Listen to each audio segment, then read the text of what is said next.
আচ্ছা, আসসালামু আলাইকুম। শান্তবাণী থেকে সবাইকে স্বাগত জানাচ্ছি। আর কথা না বলি আমরা শুরু করি এবার। গতদিন আমরা যকৃতের সঞ্চয় ও বিপাকীয় ভূমিকা এটা চলছিল, তাই না? এটা তো শেষ হয়নি। আজকে আমরা এটা শেষ করে সামনে আগাবো। দেখো আমাদের মনে হয় গ্লুকোনিউজেনেসিস পর্যন্ত হয়েছিল, তাই কি না? হ্যাঁ, বলো কোশ্চেন থাকে।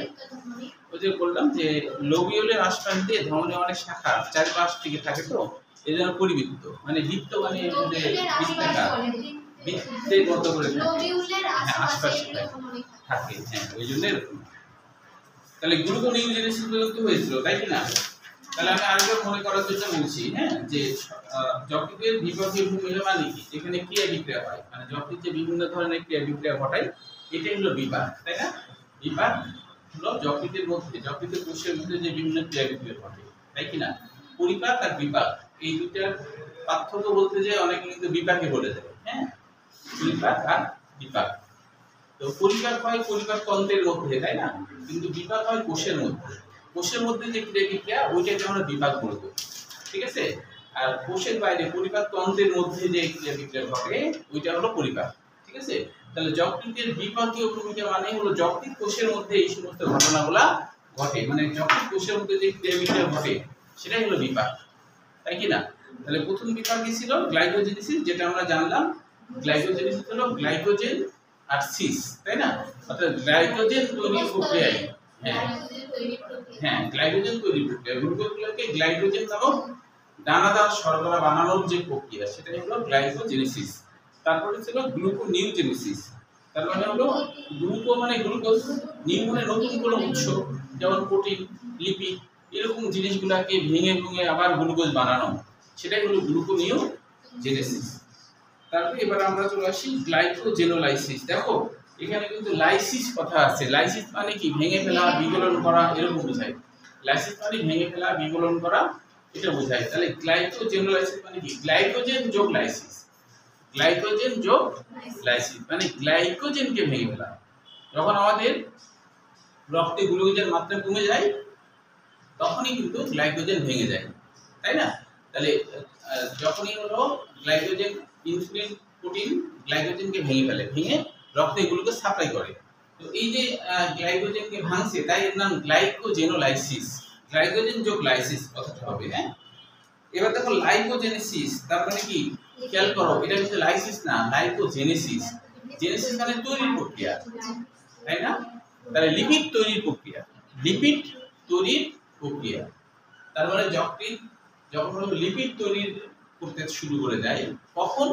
যখন দেখা যাচ্ছে গ্লুকোজগুলোকে গ্লাইকোজেন রূপে জমা করে করার পরে আর করার মতো ব্যবস্থা কোষের মধ্যে আর নাই, আর করতে পারবে না, হ্যাঁ, এরকম যখন অবস্থা হয়ে যায় তখন সে বাধ্য হয়ে অতিরিক্ত শর্করাকে ফেলে না দিয়ে সেগুলোকে লিপিড বানায় থুয়ে দেয়। যে চিন্তা করে যে এগুলো তো ভবিষ্যতে কাজে লাগবে, তাই কি না? এইটা মনে করে সে তখন যে এই শর্করাগুলোকে ট্রাইগ্লিসারাইডে পরিণত করে। ট্রাইগ্লিসারাইড মানে কি?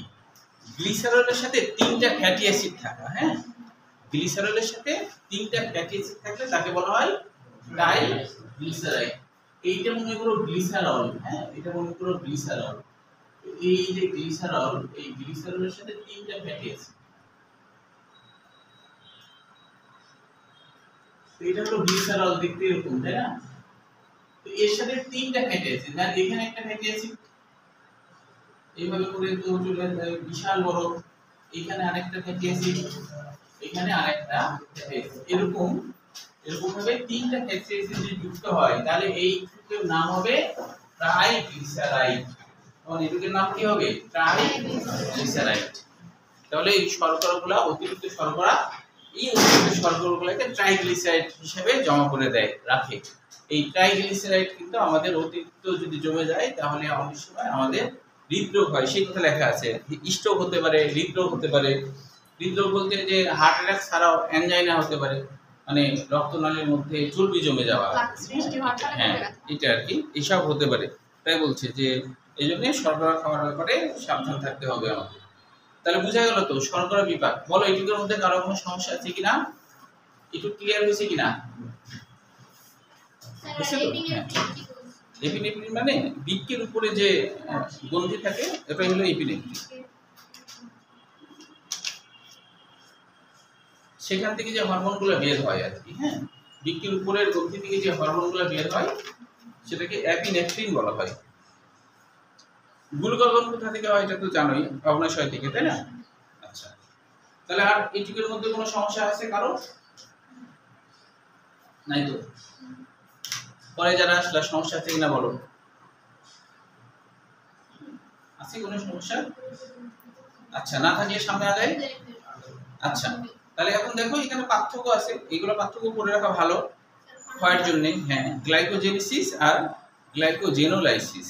তাহলে দেখো একটা হলো গ্লাইকোজেনেসিস মানে কি গ্লাইকোজেন তৈরির প্রক্রিয়া, আর শেষে যেহেতু লাইসিস আছে, যখনই লাইসিস থাকবে তখন বলবো ভেঙে ফেলা, তখন বলবো কি ভেঙে ফেলা। তুমি যদি বাংলা অর্থটা যদি একটু কষ্ট করে মুখস্থ করে ফেলো তাহলে তুমি কিন্তু কখনোই ভুলবা না, ভুলবা উল্টা পাল্টা হওয়ার কোনো সুযোগই নাই তুমি যদি বাংলা জানো, তাই না? এই জন্য বাংলাগুলো জানতে হবে যে কোনটার মানে কি, তাহলে তুমি ভুলবা না কখনো, বুঝতে পারছো? তো এই জন্য বাংলাগুলো একটু খেয়াল করতে হবে এবং মনেও রাখতে হবে। হ্যাঁ, আচ্ছা, তাহলে এখানে তো না বোঝার কিছু নাই। এবার আমরা চলে আসি প্রোটিন বিভাগ। যকৃতের মধ্যে যে প্রোটিন বিভাগ হয়, এখন বলা হচ্ছে যদি এরকম হয় যে অনেক বেশি অ্যামাইনো অ্যাসিড যকৃতের মধ্যে ঢুকে গেছে, এত অ্যামাইনো অ্যাসিড জমা করে রাখাটা সম্ভব না, যকৃতের জন্য এটা কষ্টের বাইরে, মানে কি সে আর কি জমা রাখার মতো ক্যাপাসিটি তার নাই, তখন ডিঅ্যামিনেশন ঘটায়। ডিঅ্যামিনেশন নামকরণ কেন হলো দেখো, ডিঅ্যামিনেশন নামকরণটা এই কারণে হয়েছে, ডি মানে কি ছেড়ে দেওয়া বা মুক্ত, এরকম কিছু একটা বোঝায়। মনে করো এটা একটা অ্যামাইনো অ্যাসিড, হ্যাঁ, এটা একটা অ্যামাইনো অ্যাসিড, এটা একটা অ্যামাইনো অ্যাসিড, এটা মনে হয় একটা অ্যামাইনো অ্যাসিড। হ্যাঁ, এই অ্যামাইনো অ্যাসিডের ভিতর থেকে অ্যামিন গ্রুপকে প্রতিস্থাপিত করা, এই প্রতিস্থাপিত করাকে বলা হয় ডিঅ্যামিনেশন। ডি মানে মুক্ত বা ছেড়ে দেওয়া, ডিঅ্যামিনেশন। এই ডি মানে হলো বাদে, মানে কি অ্যামিন গ্রুপ বাদে, অ্যামিনেশন মানে কি অ্যামিন, তার মানে অ্যামিন গ্রুপ বাদ দেয়া, অ্যামিন গ্রুপ বাদ দেয়া, অ্যামিন গ্রুপ বাদ দেয়া হলো ডি অ্যামিনেশন, অ্যামিন গ্রুপ বাদ দেয়া হলো ডি অ্যামিনেশন। তাহলে ডি অ্যামিনেশন প্রক্রিয়ার মাধ্যমে এটা কি করলো যে বাদ দিয়ে দিল, যখনই বাদ দিয়ে দিবে বাকি অংশটাকে কিটোন গ্রুপ বলা হয়, বাকি অংশটা হয়ে যায় তখন কিটোন, বাকি অংশটা তখন কিটোন হয়ে যায়। এই কিটোন কিন্তু শক্তি উৎপাদনে কাজে লাগে, এটা কেপ চক্রে চলে যায়।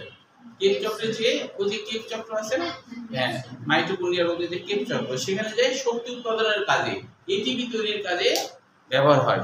তাহলে অ্যামাইনো অ্যাসিডকে ভেঙে ফেলতে হবে কারণ বেশি হয়ে গেছে, তাহলে অ্যামিন গ্রুপ বাদ দিয়ে দিলেই অ্যামাইনো অ্যাসিড ভেঙে যাবে। তো সেই প্রক্রিয়ার নাম ডিঅ্যামিনেশন। তাহলে এখানে দেখো একটু তাও করি, তোমাদের যদি সমস্যা থাকে, কোনো অ্যামিনো অ্যাসিড বা অন্য উপাদান থেকে অ্যামিন গ্রুপে অপসারণ প্রক্রিয়াকে ডিঅ্যামিনেশন বলে। খাদ্যের সঙ্গে গৃহীত অতিরিক্ত অ্যামিনো অ্যাসিড দেহ জমিয়ে রাখতে পারে না, যখন অতিরিক্ত ও অব্যবহৃত অ্যামিনো অ্যাসিড ডিঅ্যামিনেশন প্রক্রিয়ায় কিটো অ্যাসিড ও অ্যামিন মূলক উৎপন্ন করে। কিটো অ্যাসিড মানে কি অ্যামিন গ্রুপ বাদ দিলে যেটা থাকে সেটাই হলো কিটো অ্যাসিড, অ্যামিন গ্রুপ বাদ দিলে যেটা থাকে সেটাই হলো কিটো অ্যাসিড।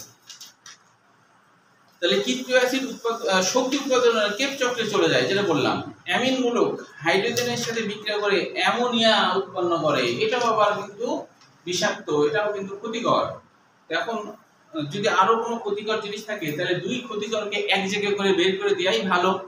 তাহলে দেখো পরে আবার ইউরিয়ার কথা বলছে। অ্যামোনিয়া অত্যন্ত বিষাক্ত পদার্থ যা দিয়ে জমাট হলে মানুষের মৃত্যু করতে পারে। যকৃতে অর্নিথিন চক্র একজন বৈজ্ঞানিকের নাম, ইউরিয়া তৈরির প্রক্রিয়াকে অর্নিথিন চক্র বলে, ইউরিয়া তৈরির প্রক্রিয়াকে অর্নিথিন চক্র বলে, একজন বৈজ্ঞানিক এটা আবিষ্কার করছে ইউরিয়া কিভাবে তৈরি হয়। ইউরিয়া তৈরির প্রক্রিয়াকে বলা হয় অর্নিথিন চক্র। যকৃতে অর্নিথিন চক্রে শর্করা বিপাকে সৃষ্ট কার্বন ডাই অক্সাইডের সাথে অ্যামোনিয়া যুক্ত হয়ে ইউরিয়া সৃষ্টি করে। তাহলে এই যে ইউরিয়া সৃষ্টি হচ্ছে এটাকে বলা হচ্ছে অর্নিথিন চক্র। তো শর্করা বিপাকের সময় কার্বন ডাই অক্সাইড তৈরি হয়, কার্বন ডাই অক্সাইডের তো দরকার নাই, রক্তের মধ্যে যদি অতিরিক্ত কার্বন ডাই অক্সাইড থাকে এটা ক্ষতি। তাহলে অ্যামোনিয়া আর কার্বন ডাই অক্সাইড এই দুইটাকে একসাথে করলো, যুক্ত হয়ে ইউরিয়া সৃষ্টি হবে। তাহলে অর্নিথিন চক্রে কার্বন ডাই অক্সাইড তৈরি হয়েছে, মনে করো সেই কার্বন ডাই অক্সাইডের সাথে যদি অ্যামোনিয়া ওর সাথে একসাথে করে ইউরিয়া বানায় প্রসাবের সাহায্যে বের করে দেবো। মানে দুইটাই ক্ষতিকর, দুই ক্ষতিকরকে একসাথে দলা পাকিয়ে, যেমন আমরা ময়লা আবর্জনা যদি একই রকমের হোক আর ভিন্ন রকমের হোক সবগুলো কিন্তু একই বাক্সে ভরবো ফেলে দেওয়ার জন্য, তাই না? তো তো সেই জন্য অ্যামোনিয়া যেটা তৈরি হয়েছিল অর্নিথিন চক্র থেকে আবার কার্বন ডাই অক্সাইড তৈরি হলো, সেই কার্বন ডাই অক্সাইড আর অ্যামোনিয়ার সাথে বিক্রিয়া করে ইউরিয়া নামক একটা বিষাক্ত পদার্থ তৈরি হলো এবং এটাকে শরীর থেকে প্রস্রাবের সাহায্যে বের করে দেওয়া হয়। বুঝা গেল কি?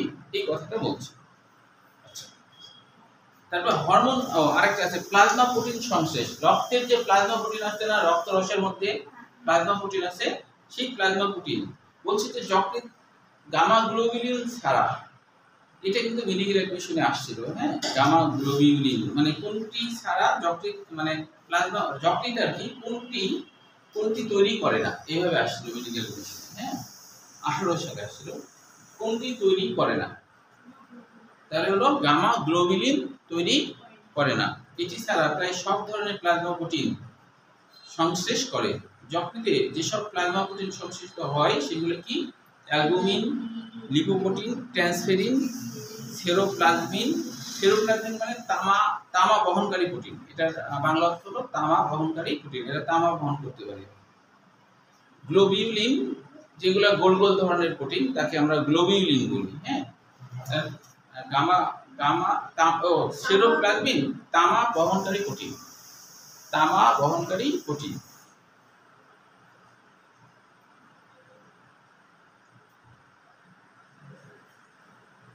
তারপরে দেখো আলফা ফিটোপ্রোটিন। ফিটোপ্রোটিন নামকরণটা কেন হয়েছে জানো? না ফ্যাটি না, ফিটো নামকরণ হয়েছে ফিটাস থেকে। ফিটাসের সাথে সম্পর্ক?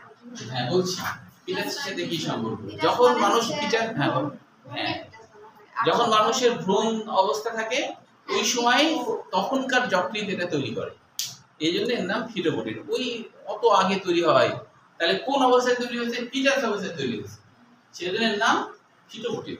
তাহলে কোন সময় তৈরি হয়েছে? ফিটাস অবস্থা। ফিটাসের সরল বাংলা অর্থ কিন্তু যে যখন ভ্রূণটা মানুষের অভাব তৈরি হয়ে যায়, এটাকে ফিটাস বলে। যখন ফিটাস বলতে বোঝায় যখন হলো মানুষের ভ্রূণটা মানুষের মতো, মানে মানুষের ভ্রূণটা কি যখন মানুষের আকৃতির মতো হয়ে যায়, মানে মাথা হাত পায়ে কিপ্টু হয়ে যায়, প্রায় মানুষের মতো হয়ে গেছে, এরকম অবস্থা হয়ে গেলে এটাকে ফিটাস বলা হয়। তাহলে এই ফিটাস অবস্থায় যকৃৎ তৈরি করে এই প্রোটিনটা, এই জন্য নাম ফিটাসকে ফিটো, হ্যাঁ বুঝা গেল কি নামকরণ কেন হয়েছে? আচ্ছা, রক্ততঞ্চন ফ্যাক্টর আমরা জানি, হ্যাঁ আমরা জানি 12 সপ্তাহ, হ্যাঁ 12 সপ্তাহে ফিটাস হয়। তাহলে দেখো রক্ততঞ্চন মানে কি? রক্ত জমাট বাঁধার ফ্যাক্টর বা উপাদান, তাহলে এগুলো মনে রাখতে হবে, এগুলো কিন্তু যকৃৎ তৈরি করে। সর্বশেষ হলো হরমোন সংশ্লেষ। আচ্ছা, প্রোটিন বিভাগটা এমসিকিউ হিসেবে আসে, সরবরাহ বিভাগটাই সৃজনশীল হিসেবে আসে, কিন্তু এগুলো তো করতে হবে সব। এইগুলো হচ্ছে এক একটা উপাদান, হ্যাঁ, ফ্যাক্টর মানে কি? উপাদান। রক্ত জমাট বাঁধাতে চারটা করব আমরা, হ্যাঁ, যেমন আমরা হচ্ছে মনে করো যে খিচুড়ি বানাতে কি কি উপাদান লাগে, তাই না? অনেক উপাদান লাগে, শুধু চাল আর ডাউল দিয়ে হয় তা তো হয় না। আমি ইচ্ছা করলে হবে, কিন্তু ঝাল লবণ কিছু না দিলে টেস্ট হবে? খিচুড়ি মানেই তো ঝাল লবণ সব দিতেই হবে, খিচুড়ি মানেই তো খিচুড়ি, যদি না দাও তাহলে তো হবে না। আবার হচ্ছে তোমার রসুন পেঁয়াজও পরিমাণ মতো দিতে হবে। পরিমাণ মতো মানে কি? তুমি যত বেশি দিবা তত টেস্ট হবে, তাই না? পরিমাণ ছাড়া দিলে আবার টেস্ট আবার হারায় যাবে, তাই কি না? আচ্ছা, তাহলে হচ্ছে তোমরা ইয়ে করতে পারো, তোমরা খিচুড়ি রান্না করতে পারো? হ্যাঁ পারো, সবাই পারো, সবাই পারো। তাহলে একদিন আমাদের বাড়িতে 7 তলা ছাদের উপর একদিন সবাই মিলে রান্না করবো, ভালো যাবে না? হ্যাঁ, সবাই অভিজ্ঞতা হবে, এক একজন এক একটা, তাই কি না? আমাদের তো ওই নদী দেখা যায় 7 তলা ছাদ থেকে, তাহলে মনে হবে যে নদীর ধারে আসছো। হ্যাঁ দেখা যায়। তুমি উঠোনি 7 তলায়? তো উঠোনি, তো তুমি 2 তলা পর্যন্তই উড়ে যাওনি? তো সেকেন্ড ইয়ার লাগেছে, তো আমি ওটাই ভাবছি তোমরাও গেছো। এই শাখার সেকেন্ড ইয়ারে সবাই কিন্তু কম বেশি বেড়াতে গেছে, তোমরা এখন পর্যন্ত বেড়াতে যাও না, আমার বাসায় বেড়াতে যাও, ঠিক আছে?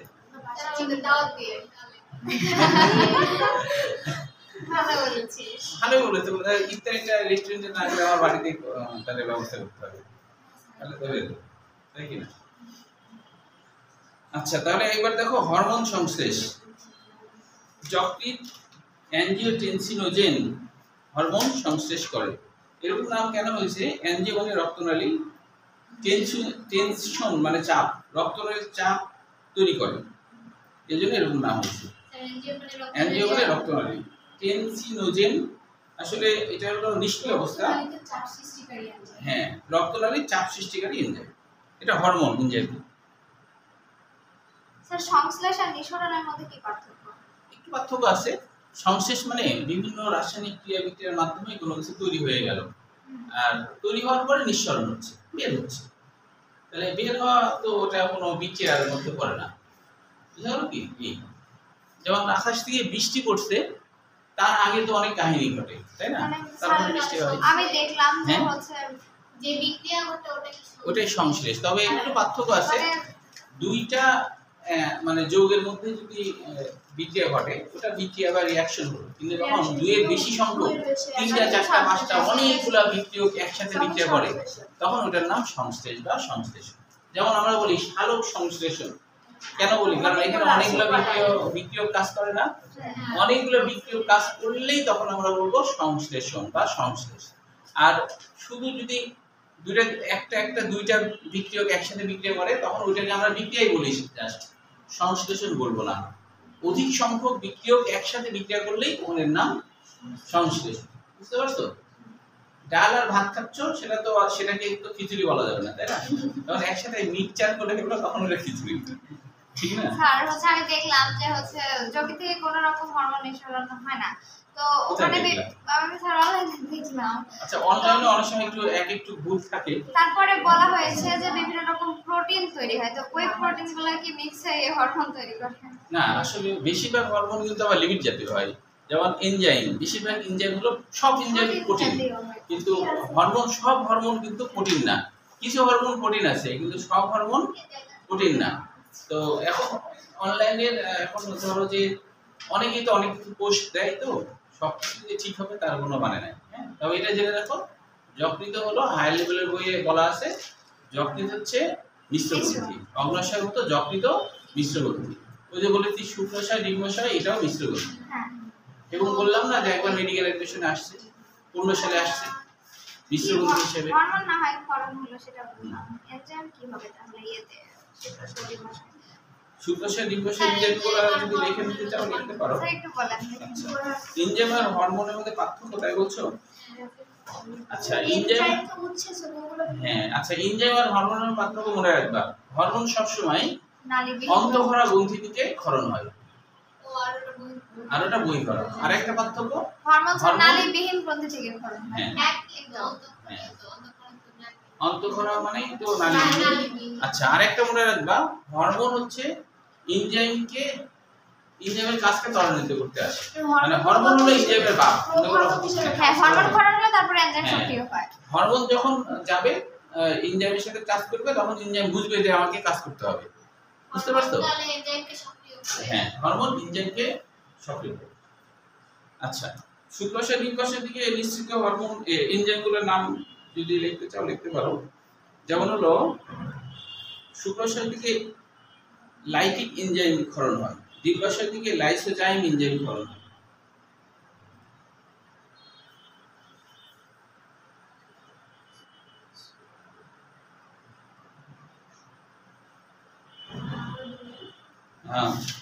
শুক্রাশয় থেকে লাইটিক এনজাইম ক্ষরণ হয়, ডিম্বাশয় থেকে লাইসোজাইম এনজাইম ক্ষরণ হয়। আর হচ্ছে হরমোন বই না, বই লেখা নাই। আচ্ছা, ও আবার হচ্ছে ওর মধ্যে লাইসোজাইম। আবার বলছি, দেখো, শুক্রাশয় থেকে লাইটিক এনজাইম ক্ষরণ হয়। এটা 15 সালে মেডিকেল এডুকেশন আসছিল। হ্যাঁ, ভালো কোশ্চেন। আর স্যার তাহলে ডিম্বাশয় থেকে লাইসোজাইম লিখছো? হরমোন হচ্ছে শুক্রাশয় থেকে টেস্টোস্টেরন। হ্যাঁ, টেস্টোস্টেরন। আর হচ্ছে ডিম্বাশয় থেকে প্রোজেস্টেরন আর এস্ট্রোজেন। হ্যাঁ, প্রোজেস্টেরন। আচ্ছা, যকৃৎ থেকে এনজাইম ক্যাটালিস এনজাইম একটা লিখতে পারো। যকৃৎ থেকে ক্যাটালিস হ্যাঁ ক্যাটালিস।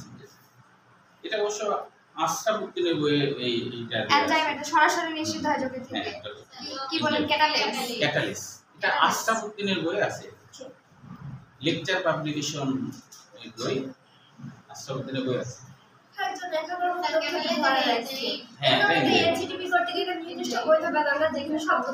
ওটা তো তোমরা যদি আন্দোলন করো তাহলেই হবে, তোমরা আন্দোলন করো। এক বই পড়ে ওনার বই পড়তে গেলে তোমরা যদি এরকম আন্দোলন করো যে একটাই বই হবে, তাই না? এরকম আন্দোলন যদি করো তাহলে তোমাদের সময় এটা কার্যকরী না হলো, ছোট ভাই তোমাদের ছোট ভাই বোনদের সময় কার্যকরী হবে। তবে তোমরা প্রথম দিকে আন্দোলন করলে হয়ে যাবে, আন্দোলন করতে হবে যে গোটা বাংলাদেশে একটাই বই হবে, তাই কি না? হ্যাঁ একটা বই হবে, সব একটা বই হলে তোমাদের পড়তে সুবিধা না। ওই করতে যত হাঁচি যেমন হচ্ছে হিটলার নাকি বলেছিল একটা বই পড়লে তো মানুষ সহজে ডাক্তারের চান্স পেয়ে যাবে, এই জন্য মেইনলি অনেক একটা বই সমাজে থাকলে ওটা একটা বললে তো 75% to 80% কভার হয়ে যায়। 100% তথ্য একটা বই না, টেকনিক্যালি কোশ্চেন করলে আটকানো যাবে। হ্যাঁ, বইয়ের মধ্যে টেকনিক্যালি কোশ্চেন করলে আটকানো যাবে না। অবশ্যই আমি যেমন তোমাদের বাংলা অর্থ মিনিং করে পড়াই, এই ধরনের কোশ্চেন করলে দেখো কয়জন ধরা খাবে, মেন বই থাকলে ধরা খাবে না, বই লেখা নাই। না, জেনে নেওয়ার দায়িত্ব তোমাদের। তুমি ইংরেজি বললে অর্থ বলে দেবে না, হায়ার লেভেলে নিজ দায়িত্বে যে পড়ে সে পড়লো, তাছাড়া নিজ দায়িত্বের ব্যাপার। আচ্ছা, তো এখন হচ্ছে আমরা পড়ায় আসি আবার। ও যেটা বলছিলাম যে ওই হিটলার বলেছিল যে গোটা পৃথিবীতে একটাই পতাকা থাকবে, তা হলো জার্মানির পতাকা। এটা দিয়েই তো যুদ্ধ বাড়ি গেছিল। আচ্ছা, এবার তাহলে দেখো আমরা যেখানে ছিলাম,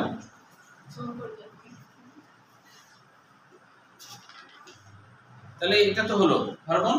তাহলে বৃক্ক থেকে আবার রেনিন এনজাইম এর সাথে বিক্রিয়া করে, তারপরে এটা হচ্ছে যে রেনিন এনজাইম দিয়ে সক্রিয় হয়ে অ্যাঞ্জিওটেনসিন উৎপন্ন করে, যা রক্তচাপ বাড়িয়ে তোলে। ওই যে রক্তনালীর চাপ মানে কি, রক্তনালীকে সংকুচিত করে ফেললে কি রক্তচাপ বাড়বে না? তো এই জন্য এর নাম হলো অ্যাঞ্জিওটেনসিনোজেন বা অ্যাঞ্জিওটেনসিন। কেন?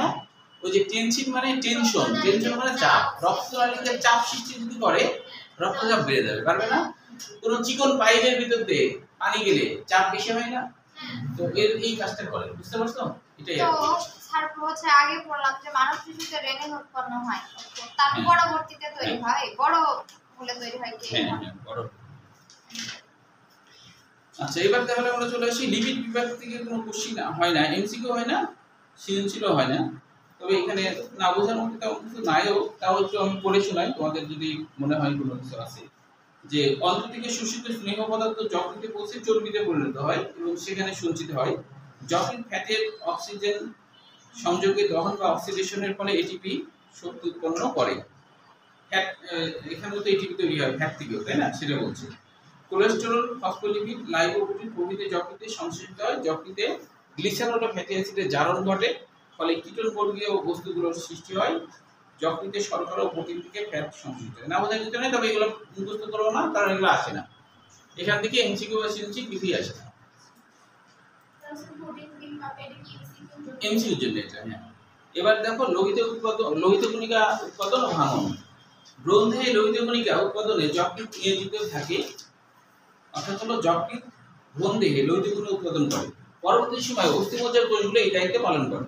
এই প্রক্রিয়া একবার প্রতিষ্ঠিত হয়ে গেলে যকৃৎ তখন বিপরীত ভূমিকা পালনে ব্যস্ত হয়ে পড়ে, অর্থাৎ যকৃৎ তখন লোহিত কণিকা ভাঙনে সহায়তা করে। অর্থাৎ ভ্রূণ অবস্থায় যকৃৎ রক্ত কণিকা তৈরি করছে, কিন্তু যখনই পূর্ণাঙ্গ অবস্থা হয়ে গেল তখন যকৃৎ উল্টা কাজ করতে শুরু করে, তাই না? হ্যাঁ, তখন হলো আর উৎপাদন তো করে না, উল্টা শত্রু হয়ে যায়, মনে হয় যেন ভাঙতে শুরু করে। আর অস্থিমজ্জা এই দায়িত্ব পালন করে। হিমোগ্লোবিন ভাঙন, এখান থেকে বেশ কিছু এমসিকিউ আছে, পরীক্ষায় আসি, মোট পরীক্ষা আসে। হ্যাঁ, ঠিক আছে। হিমোগ্লোবিন ভাঙন, লোহিত রক্ত কণিকার গড় আয়ু 120 দিন। এরপর এগুলা যকৃৎ, প্লীহা মানে তো বলেছি, তাই না? স্প্লিন বলা হয় যেটা ইংরেজিতে, তাই না? ইংরেজিতে যেটা বলা হয় স্প্লিন। এটা সরল বাংলা অর্থ আসলে মুষ্টিবদ্ধ, দেখতে আসলে মুষ্টিবদ্ধের মতো, এই জন্য সরল বাংলা হলো মুষ্টিবদ্ধ, স্প্লিন।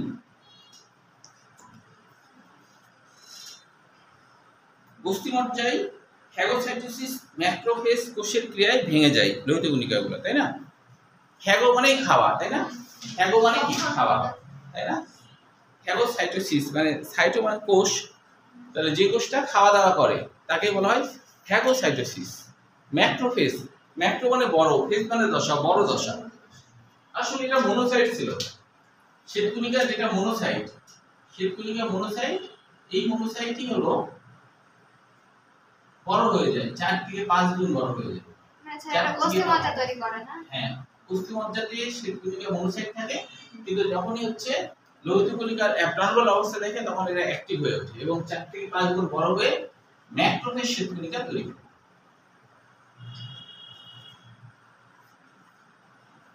এই জন্য বলছে বড় দশা, হ্যাঁ, ফেজ মানে দশা, বড় দশার শ্বেতকণিকা। তো এটা হয়ে তখন হলো এরা হচ্ছে লোহিত কণিকাকে খেয়ে ফেলে। কণিকার হিমোগ্লোবিন রক্তের প্লাজমায় মুক্ত হয়ে মিশে যায়, রক্তরসে মিশে যায়। এগুলোকে তখন যকৃৎ, প্লীহা ও লসিকা গ্রন্থির ম্যাক্রোফেজ নামক বিশেষ শ্বেতকণিকা গ্রহণ করে।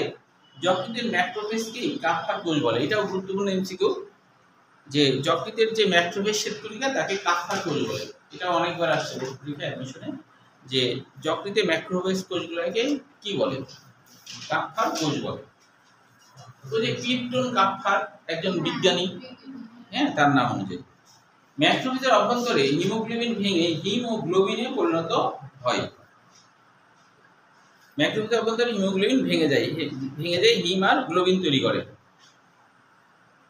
আচ্ছা, গ্লোবিন হচ্ছে অণুর প্রোটিন অংশ, এটি তার নিজস্ব অ্যামাইনো অ্যাসিডে বিশ্লিষ্ট হয়, অ্যামাইনো অ্যাসিডে ভেঙে যায়, শরীরে বিভিন্ন দরকারে কাজে লাগে।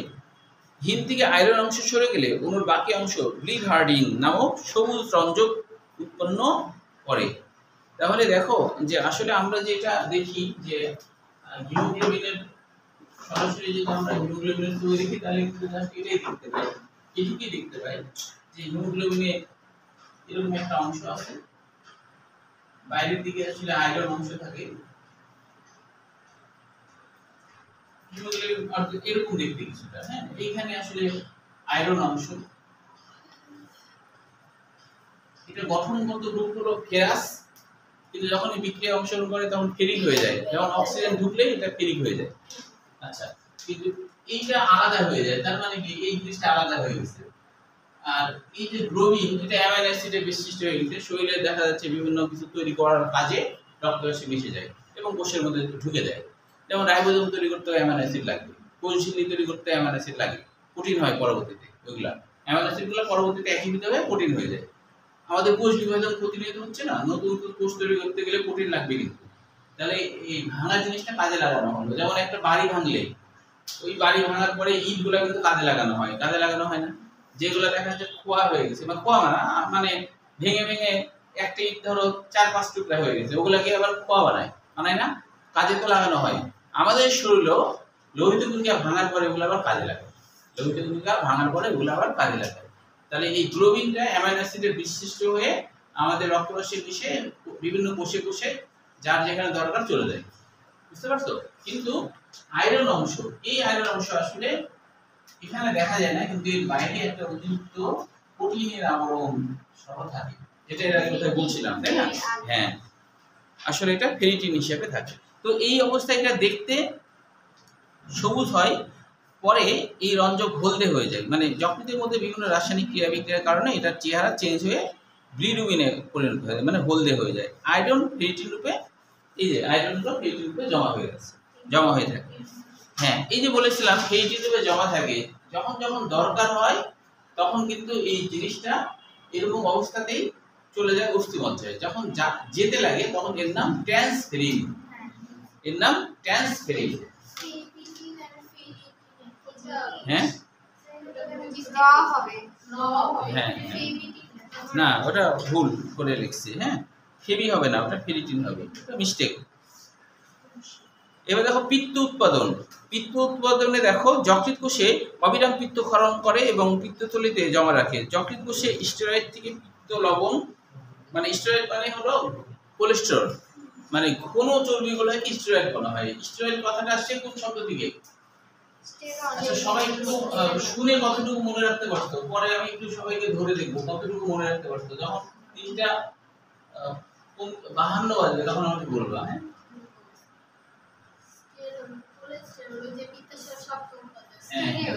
এটা মানে ঘোর বা শক্ত উপাদান, ঘোর বা শক্ত উপাদান।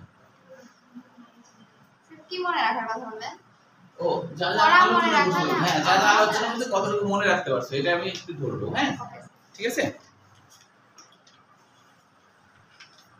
পারলে কিন্তু পুরস্কার দেওয়া যেতেই পারে। আছে মনে হয় ব্যাগে 3-4টা চকলেট আছে। আচ্ছা বিষয়গুলো কঠিন তো, কিন্তু তুমি যখন বুঝে বুঝে করবা তখন দেখবে যে তোমার কাছে সহজ মনে হবে। আর যদি এমনি মুখস্থ করতে চাও তোমার কিন্তু এটা খুবই কঠিন একটা বিষয়। এই জন্য সমস্যা হলে আমাকে বলবা, ক্লাসে বলবা, ক্লাসে বলতে ভুলে গেলে পরে আবার বলবা, সুযোগ তো আছে বলার, তাই না? এখন ডিজিটাল যুগ, এখন তো আর সমস্যা নাই। তুমি পরে রাত্রে কল দিবা অথবা মেসেঞ্জারে বা হোয়াটসঅ্যাপে মেসেজ করে বলবা যে এই জায়গাটা আমি বুঝিনি, বা বাসায় করতে যেয়ে সমস্যা হচ্ছে, তাই কি না? এরকম তো হতেই পারে। তুমি বাসায় যেয়ে করতে যেয়ে মনে হচ্ছে যে তুমি বুঝতে পারছো না, তাই না? তো কত সহজ এখন, ঠিক না? মানে যখনই তুমি আমাকে স্মরণ করবে আমি তোমার পাশে থাকি, কথা দিলাম নাকি? হ্যাঁ পাশে থাকি কিনা অনেকে কিন্তু দাও, আমি আমি খেয়ালও করি না, অত মানে বোঝা যায় না। তো খালি দেখছি যে হ্যাঁ কোশ্চিন আসছে আমি উত্তর দিচ্ছি, কে করছে তাও আমি খেয়াল করতে পারি না সবসময়, বুঝতে পারছো? তো এই জন্য আর কি, যে যখনই যে কোনো সমস্যা হবে তখনই হচ্ছে আমাকে বলবে, ঠিক আছে? বুঝতে পেরেছো? আচ্ছা তো একবার এরকম বলেছি, একটা স্টুডেন্ট হচ্ছে আমাকে প্রশ্ন করছে যে তখন ভাইয়া বলতো যে ভাই আমার একটা সমস্যা বলো। তো দেখি ফিজিক্সের কোশ্চেন হচ্ছে, তা বলছে যে তুমি ফিজিক্স পড়ো না? তো বলছে হ্যাঁ পড়ি। তাহলে তাহলে এটা আমাকে কেন বলছে, তাকে বলবো। বলছে সে তো এরকম এক্সট্রা ভাবে বলে দেয় না, তো তাই এখন আমি তো আসলে ম্যানেজিং কথা বলতে চেয়েছি, হ্যাঁ কিন্তু সবগুলো সাবজেক্ট ধরে নিয়ে বসে আছে, যে সবগুলো আমাকে প্রশ্ন করা যাচ্ছে। আচ্ছা তাহলে এবার দেখো, এরপরে আমরা চলে আসছি হলো এটুকু শেষ। পিত্ত লবণের এই জায়গাটা পিত্ত উৎপাদন, যকৃৎ কোষে অবিরাম পিত্ত ক্ষরণ করে পিত্তথলিতে জমা রাখে। যকৃৎ কোষ স্টেরয়েড থেকে পিত্ত লবণ, স্টেরয়েড থেকে কিন্তু মানে ওই যে চর্বি জাতীয় উপাদান থেকে পিত্ত তৈরি করছে। সেই জন্য প্রত্যেকটা নামের শেষে দেখো সোডিয়াম গ্লাইকোলেট, এই যে কোলে, কোলে মানে কিন্তু কোলেস্টেরল বোঝাচ্ছে। হ্যাঁ কোলে মানে এখানে পিত্তাশয় বোঝায়, আবার পিত্তাশয়ে কোলেস্টেরল থাকে তাই, আবার এই কোলে বলতে কোলেস্টেরল বোঝাচ্ছে। তার মানে কি কোলেস্টেরলের সাথে লবণ, কোলেস্টেরলের সাথে লবণ। তাহলে সবগুলাতে দেখো কি আছে, দেখো কোলে আছে কিনা, কোলে আছে না? দেখো সোডিয়াম গ্লাইকোলেট, এই যে কোলে সোডিয়াম ক্লোরোকোলেট, এখানে হলো এই কোলেটের সাথে টার্টারিক অ্যাসিড আছে। হ্যাঁ কোলেস্টেরলের সাথে টার্টারিক অ্যাসিড আছে, 4টা লবণ আছে এখানে। হ্যাঁ এখানে 2টা দেখাচ্ছে, অন্য জায়গায় আছে। আচ্ছা তাহলে তাহলে ওটাও দেখো সবই কোলে, কোলে মানে কোলেস্টেরল বোঝাচ্ছে। হ্যাঁ কোলেস্টেরল দিয়ে তৈরি, তার সাথে লবণ। হ্যাঁ এই হরমোন সংশ্লেষ, যকৃৎ অ্যানজিওটেনসিনোজেন নামক হরমোন সংশ্লেষ করে, যা বৃক্ক নিঃসৃত রেনিন এনজাইম দিয়ে সক্রিয় হয়ে দেহে রক্তচাপ বৃদ্ধি করে, এটা তো জানোই। হরমোন ভাঙন মানে যে হরমোনগুলো আর দরকার নাই শরীরে সেগুলো যকৃৎ ভেঙে ফেলে, নাহলে তো ঝামেলা করবে। হ্যাঁ এগুলো সব এনজাইম।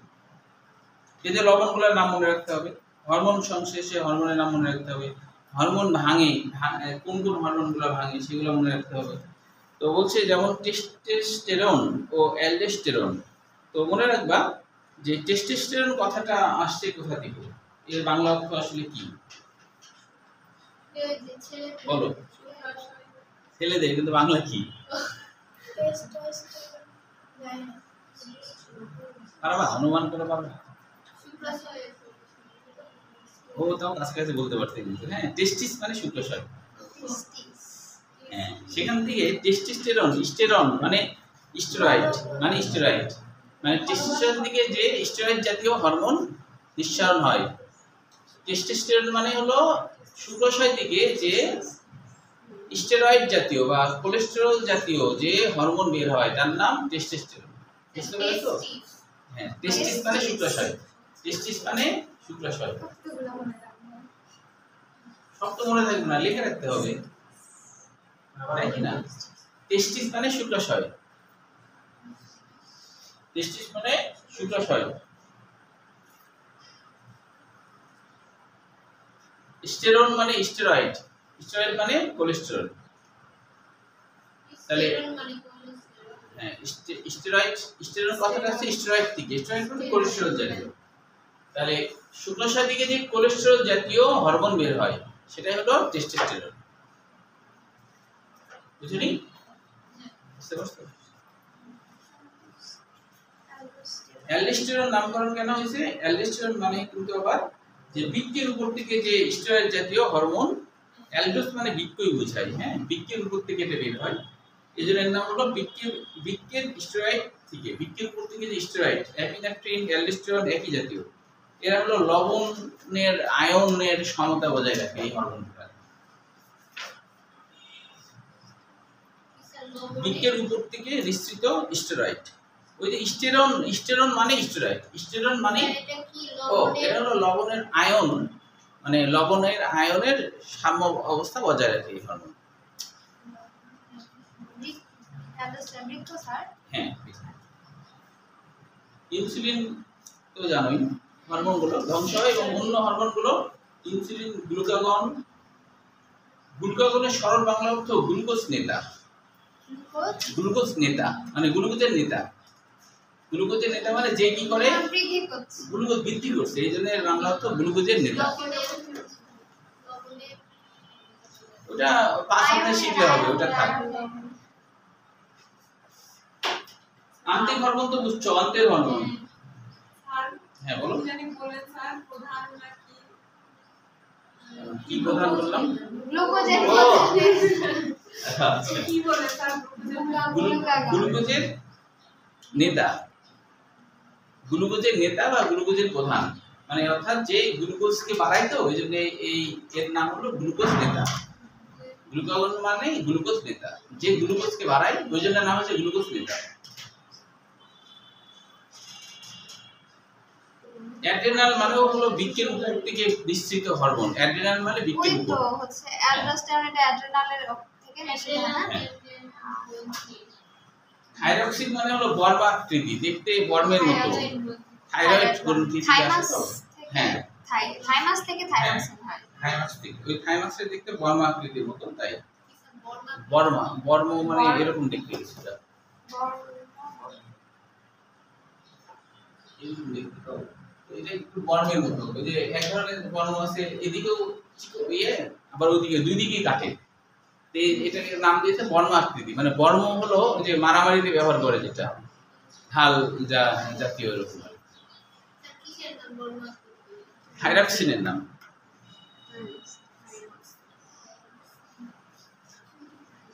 আচ্ছা তারপরে দেখো এইভাবে যকৃৎ বিভিন্ন হরমোনের কর্মকাণ্ডে স্থায়ী অভ্যন্তরীণ পরিবেশ বা হোমিওস্ট্যাটিস, ওই যে স্ট্যাট মানে ধ্রুব রাখা, স্ট্যাট মানে ধ্রুব রাখা মানে সাম্য অবস্থা ঠিক রাখা, এটাকে বলা হয় হোমিওস্ট্যাটিস। টক্সিন বা বিষ অপসারণ করে, মানে যকৃৎ হলো এমনকি অনেক ওষুধগুলা একটা নির্দিষ্ট সময় পরে ওষুধগুলোকে যকৃৎ বের করে দেয়, মানে যেটা শরীরে আর দরকার নাই, থাকলেই সমস্যা। হেভি মেটাল যেগুলো কি আমাদের জন্য অনেক ক্ষতির কারণ, এরকম জিনিসগুলো যকৃৎ কি করে বের করে দেয়, রক্তের মধ্যে যখনই পায় তখন এগুলাকে আবার বের করে দেয়, এটাকে ভেঙে তুলে বৃক্কের মাধ্যমে এগুলাকে বের করে দেয়। তো এই জন্য বলছে টক্সিন বা বিষ অপসারণ, তাপ উৎপাদন। হ্যাঁ মানুষ যদি বিষ খায় তাহলে তো যকৃৎ না, ওটাতে পাকস্থলীর মধ্যেই থাকে, ওটা তো আসলে রক্তে যখন মিশে, যখন যকৃৎ পর্যন্ত যাওয়ার আগেই ব্রেইনে চলে যায়, যে মানুষ মারা যায়। মানে ধরো যেমন একটা ওষুধ, হ্যাঁ ওষুধ তো ধরো কিছু ওষুধ থাকে আমাদের শরীরে সর্বোচ্চ 23 ঘন্টা কাজ করতে পারে, যেমন অ্যাজিথ্রোমাইসিন গ্রুপের অ্যান্টিবায়োটিক, তারপরে যকৃৎকে ভ্যানিশ করে দেয়। আবার কিছু অ্যান্টিবায়োটিক আছে 6 ঘন্টার বেশি কাজ করে না। কারণ বিষ তো কিছু সময় শরীরে থাকবে, যেটু সময় থাকে ওই সময় ও 12টা বাজায় দেয়, যকৃৎ কি কিছু করার আগেই ওর শেষ, এরকম ব্যাপার। বুঝতে পারছো? তাপ উৎপাদন কেন হয়? যকৃতের মধ্যে যেহেতু অনেক ক্রিয়া বিক্রিয়া ঘটে, তাহলে তো তাপ উৎপাদন হবেই। রক্ত ব্যাকটেরিয়া মুক্ত রাখা, রক্তের মধ্যে অতিরিক্ত ক্ষতিকর ব্যাকটেরিয়া যদি আসে তাহলে কাফার কোষগুলো ধ্বংস করে দেয়। এটুকু কয়টা বাজে এখন? আচ্ছা এখন 2-3 মিনিটে তোমরা হচ্ছে একটু একটু বলবা প্রথমে কোন দিক থেকে বলবে সরকার বিভাগ থেকে বলবা আমরা তুমি কারা বলবে তোমরা তোমাদেরকে ধরবো আচ্ছা হাত তুলবে যে সবার আগে বলতে পারবা হ্যাঁ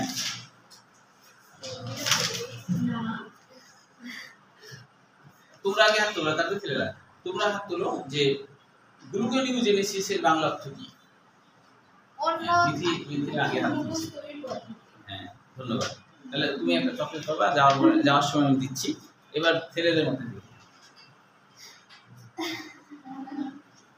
গ্লাইকোজেনোলাইসিস হাত তোলো ছেলেদের হ্যাঁ ইব্রাহিম আগে হাত তুলছে হ্যাঁ জেনোলাইসিস গ্লাইকোজেন ভেঙে ফেলা হ্যাঁ ভেঙে ফেলা তো এই দুটোই থাক চকলেট বেশি নাই চকলেট বেশি নাই দিয়ে নিয়ে আসি ইফতারের সময় না এখন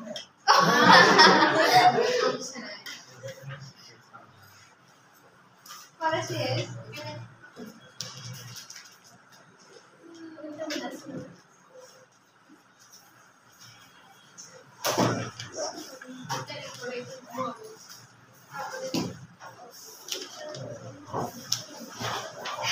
আরেকটু হলে শেষ এটা খুব মজা লাগছে শেষ হলে যেন শান্তি লাগে আচ্ছা তোমাদের হচ্ছে চকলেটগুলা এটা বাকি থাক আমি জানি 3টা চকলেট আছে কিন্তু দেখি এই ভিতর থেকে কেমন হয় চুরি করে খায় না কাজ মনে হয় হ্যাঁ আগামী দিন দেবো ইচ্ছা আচ্ছা আমি নিজেই ডস খেয়ে গেছি যাই দেখছি এই অবস্থা স্যার ভিডিও খাবো তো তাই তো খাইতে দেন আগে ভিডিও